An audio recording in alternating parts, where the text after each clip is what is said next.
Ameublement Tanguay en première ligne.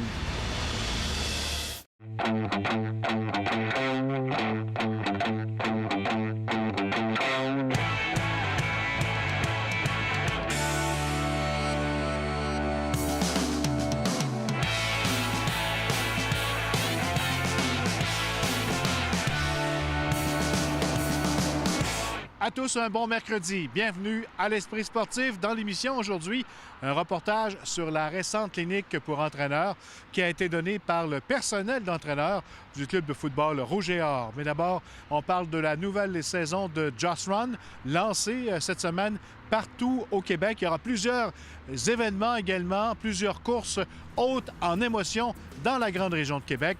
On en a parlé avec l'un des organisateurs, Marc-André Bédard.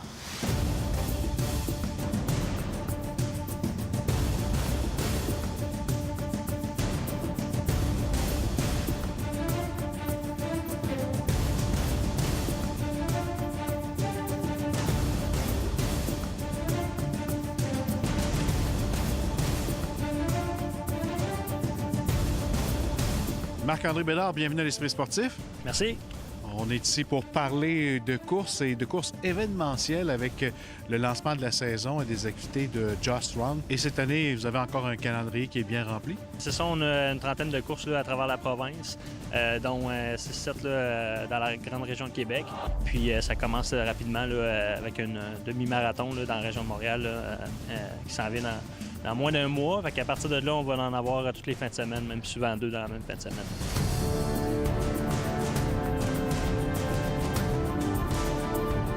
La Northman Race, c'est une des courses présentées dans la région de Québec.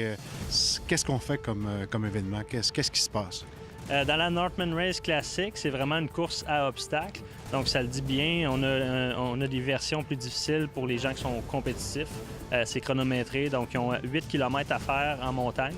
La première est au Mont-Saint-Anne. Donc, on s'attend à faire un peu de montée, descente, des sentiers sinueux, vallonneux.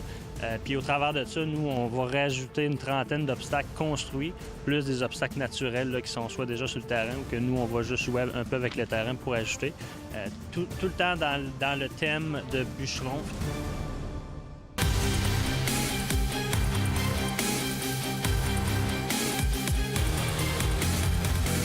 Quelles sont les autres courses et événements dans la région de Québec?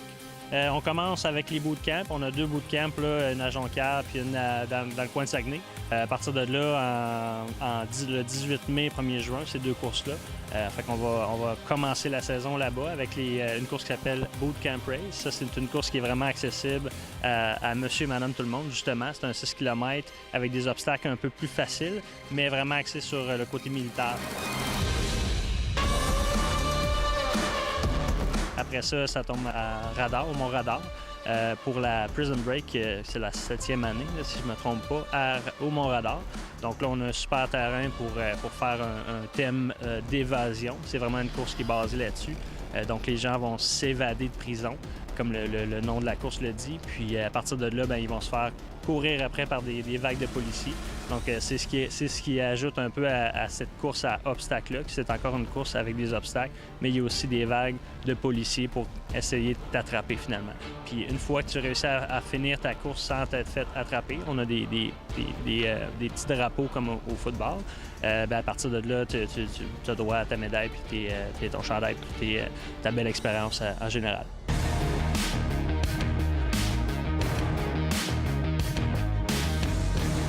La Choco-course qui va avoir lieu à Stoneham. Cette année, on l'a faite il y a 2 ans ou 3 ans qui était un peu différente. Là, cette année, c'est vraiment avec les courses gourmandes. Fait que c'est un événement de 5 km qui peut se faire avec une poussette. Là. Fait que c'est vraiment family-friendly. C'est du fun à avoir là. Il y a des stations de chocolat ou de produits qui ont un rapport avec le chocolat à chaque kilomètre. Donc, c'est vraiment une belle course. Ça a l'air drôle de dire ça comme ça, là, mais c'est une belle course pour faire courir les gens qui ne courraient pas nécessairement.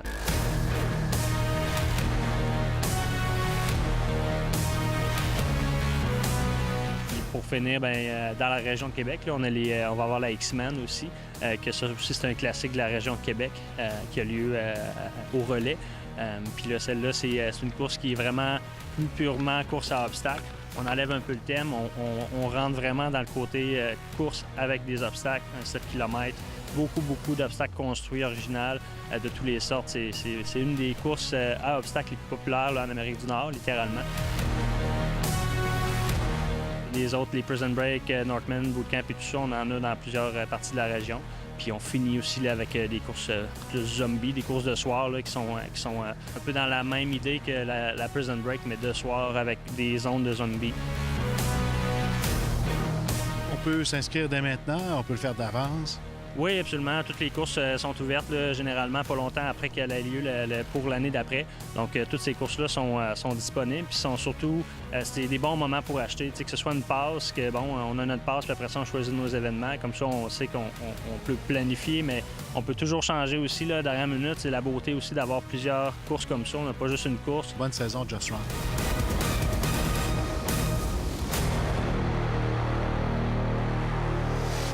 Restez là après la pause à l'Esprit sportif des entraîneurs à l'école du Rouge et Or.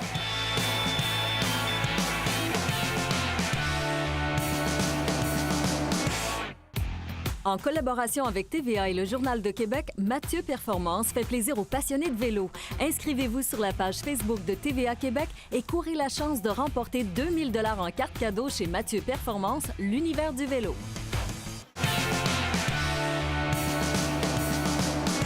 C'est récemment que se déroulait au PEPS la 6e clinique d'entraîneurs organisée par le club de football Rouge et Or. Et cette année, ils étaient plus de 200 au rendez-vous pour recevoir quelques petits secrets de la réussite des champions de la Coupe Vanier.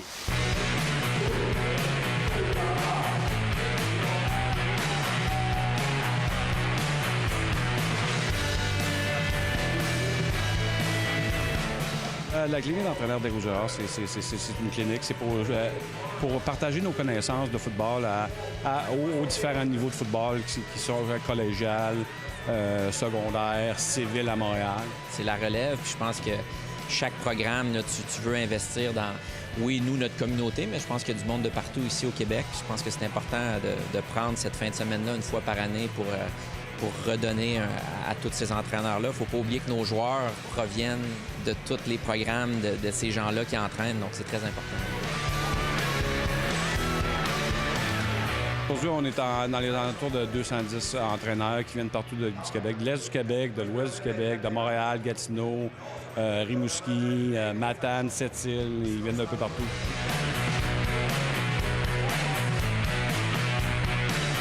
Le secret dans le football, il y a des stratégies qu'on dévoile, d'autres qu'on dévoile pas. Ça ressemble à quoi ici aujourd'hui? Bien, je pense qu'on en dévoile quand même assez. Je pense que c'est important pour nous de former les entraîneurs qui vont nous former notre élève. Donc, il faut être quand même assez généreux là-dedans. Nos coachs sont quand même assez conscients de ça. On en donne le plus qu'on peut et on se garde un petit gêne.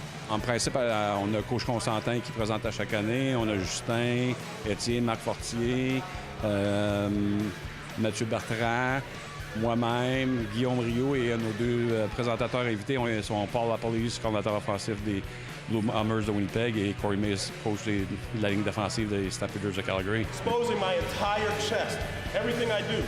So if I'm coming up the field here... Everybody's taking notes and asking questions. So that's the thing is you want to be a successful team, you have to be a detailed coach, and they're doing the details, which is good. On a eu déjà des gars de la NFL. Chad O'Shea est déjà venu, Jim Herman est déjà venu. C'est un peu aussi pour voir eux qu'est-ce qu'ils font pour nous aussi. Donc, c'est un peu un échange de connaissances. Eux autres viennent ici. On a du temps un peu aussi avant la clinique de jaser football avec eux autres. Donc, c'est un peu plus professionnel pour nous aussi. Notre travail, c'est de mettre une bonne équipe sur le terrain, mais c'est aussi d'éduquer les autres entraîneurs, que ce soit de la région ou de l'extérieur. Donc, plus d'informations qu'on peut partager. Eux autres, ils transportent l'information par chez eux. Donc, ça fait des meilleurs jeunes joueurs.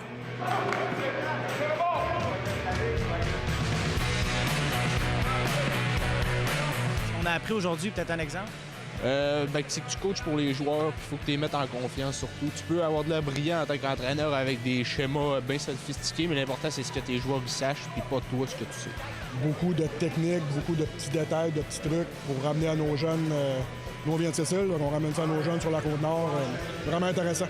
On partage quelques secrets, mais on s'en garde quelques-uns aussi. Ouais, c'est sûr qu'il faut faire attention de ce côté-là. Non, mais je pense encore... Tu sais, ça, c'est intéressant. Il y a tout le temps un petit côté paranoïaque, je pense, de tous les entraîneurs, mais parfois, il faut arrêter d'être paranoïaque. Il faut penser qu'au bout de la ligne, on trouvera toujours d'autres choses, puis je pense que c'est important de partager avec les autres. On en dévoile, mais c'est sûr qu'on va garder un peu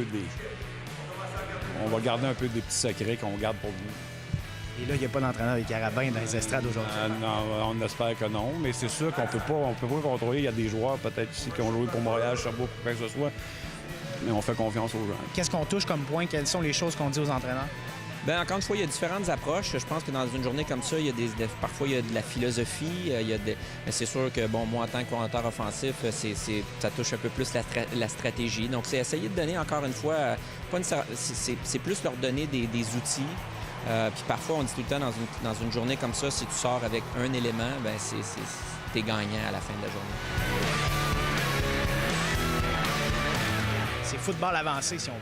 Ben, j'ai quand même été assez généreux avec mon information aujourd'hui. C'est sûr que quand tu parles de quelque chose, tu ne veux pas en parler à moitié puis de te garder trop de secrets puis qu'eux autres, ça les aide pas dans le fond. Donc, j'ai été all the way cette année avec mes cliniques. J'ai trouvé ça intéressant là, avec Coach Bertrand tout à l'heure là, sur le punt. Des idées là, d'avoir un côté man, un côté zone.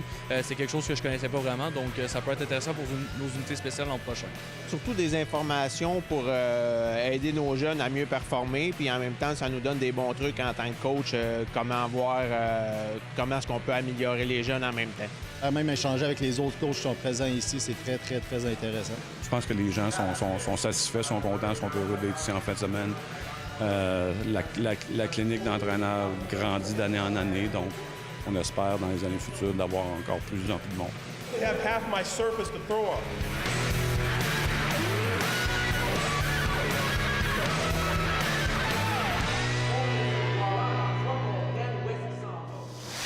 Et c'est ce soir au PEPS que se déroulait le 68e gala Rouge et Or.